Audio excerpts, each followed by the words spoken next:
ആ സമയത്ത് ഹബീബ് മുഹമ്മദുർ റസൂലുള്ളാഹി സ്വല്ലല്ലാഹു അലൈഹി വസല്ലമ തങ്ങൾ പറഞ്ഞു, നബി അല്ലാഹുവേ വേണ്ട, ഞാൻ നിന്നോടത് ചോദിക്കുന്നില്ല, അവരെന്നോട് ആവശ്യപ്പെട്ടതല്ലേ. ഇവര് വിശ്വസിക്കുന്നില്ലെങ്കിലും ഇവരുടെ സന്താന പരമ്പരകൾ ലോകത്ത് ബാക്കി വരുമല്ലോ. ഇവരെ മുഴുവനുമായി അങ്ങ് നശിപ്പിച്ചാൽ പിന്നെ സന്താന പരമ്പര വരാനുണ്ടാകില്ലല്ലോ. അതുകൊണ്ട് ഒരൊറ്റ ദൃഷ്ടാന്തവും ഇവരാവശ്യപ്പെട്ടത് നീ നൽകേണ്ടതില്ല. അങ്ങനെ നൽകിയാലോ ഇവര് വിശ്വസിക്കാതിരുന്നാൽ ശിക്ഷ വരില്ലേ? അത് ഞാൻ നേർക്കുനേരെ നോക്കി കാണേണ്ടി വരില്ലേ? മുൻകാല പ്രവാചകന്മാര് സമുദായങ്ങളെ ശിക്ഷിക്കുന്നത് നോക്കി നിന്നില്ലേ? പലരും നേർക്കുനേരെ കണ്ടില്ലേ?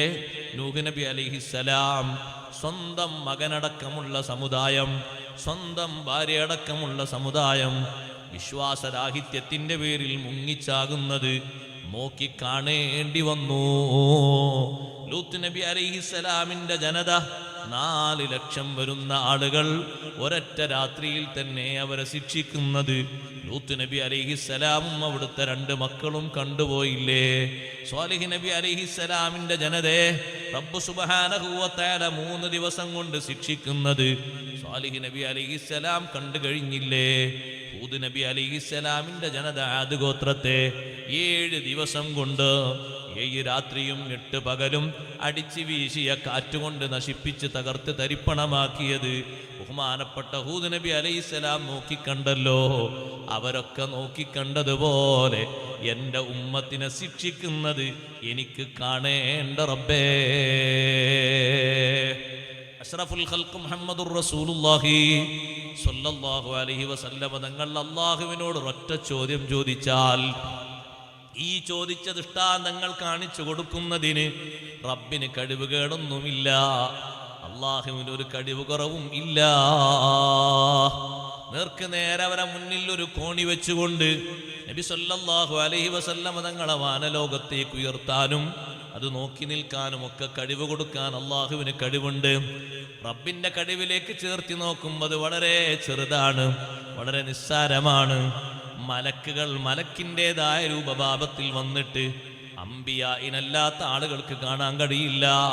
പക്ഷേ മലക്ക് മനുഷ്യന്റെ രൂപത്തിൽ തിരിച്ചു വരുമ്പോൾ നബിതങ്ങളോടൊപ്പം വന്നിട്ട് ഒരു കിതാബ് വായിച്ചിട്ട് അവരോട് അവരുടെ ഭാഷയിൽ സംവദിക്കാനും അത് കാണിച്ചു കൊടുക്കാനും റബ്ബിന് കഴിവ് കുറവൊന്നുമില്ല. പക്ഷേ അള്ളാഹുവിന്റെ കണ്ടീഷൻ എന്താണ്? വിശ്വസിക്കാതിരുന്നാൽ ചോദിച്ചാവശ്യപ്പെട്ട കൂട്ടത്തിൽ ഒരൊറ്റെണ്ണത്തിനെയും അള്ളാഹു ബാക്കി വെക്കില്ല.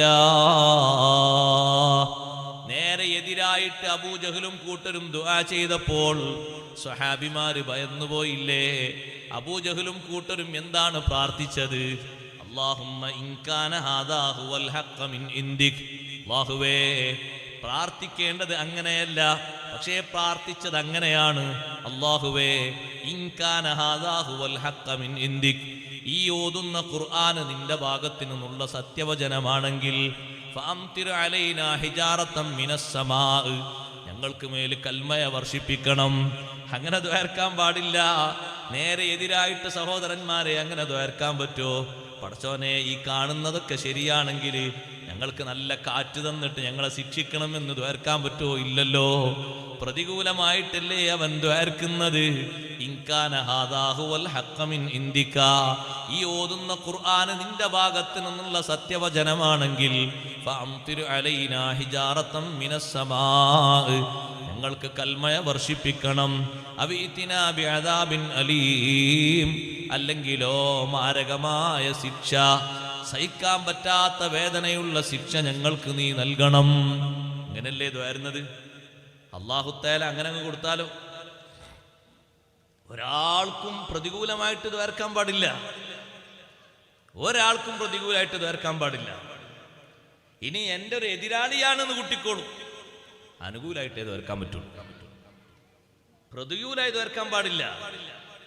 പ്രതികൂലമായി ദ്വാർന്നാല് ഒരു പക്ഷെ അതുകൊണ്ടുണ്ടായിത്തീരുന്ന നാശം സഹിക്കേണ്ടത് ചിലപ്പോൾ നിരപരാധിയായിരിക്കും. ബാപ്പമാരൊരിക്കലും മക്കൾക്ക് പ്രതികൂലമായി ദ്വാർക്കാൻ പാടില്ല എന്ന് ഹബീബ് റസൂലുള്ളാഹി സ്വല്ലല്ലാഹു അലൈഹി വസല്ലം പഠിപ്പിച്ചു. എത്ര കുരുത്തക്കേട് മക്കൾ ചെയ്താലും വലാ തദഉ വലാ ഔലാദിക്കും, മക്കൾക്കെതിരായി ദ്വേർക്കരുത്. ബാപ്പാന്റെ ഉമ്മാന്റെ ദുആന് ഇജാബത്തുണ്ടെന്ന് കരുതിയിട്ട് തോന്നും പോലെ ദ്വേർക്കാൻ പാടില്ല. അവർക്ക് അനുകൂലമായിട്ട് അത് ദ്വേർക്കേണ്ടത്. ഉസ്താദെ എത്ര പറഞ്ഞിട്ടും കേൾക്കാതിരുന്നാലും അനുകൂലമായിട്ട് ദ്വേർക്കണം. പ്രതികൂലായിട്ട് ഒരിക്കലെങ്ങാനും ദ്വേർന്നിട്ട് കേടായിപ്പോയാ പിന്നെ നന്നാക്കിയെടുക്കാൻ കഴിയൂല. അബ്ദുല്ലാഹിൽ മുബാറക് റളിയല്ലാഹുവിന്റെ അടുക്കൽ ഒരു ബാപ്പ മോനെ കൊണ്ടുവന്നു. എന്റെ മോൻ എത്ര പറഞ്ഞിട്ടും കേൾക്കുന്നില്ല, നിങ്ങളൊന്ന് പറഞ്ഞു നന്നാക്കണം എന്ന് പറഞ്ഞു. മഹാനവർകൾ ചോദിച്ചു, കണ്ടവാടെ തന്നെ ചോദിച്ചു, ഹൽ ദഅഉത അലൈഹി, ഈ കുട്ടിക്ക് എതിരായി നിങ്ങൾ ദ്വാരുന്നിരുന്നോ എന്ന് ചോദിച്ചു ബാപ്പാനോട്.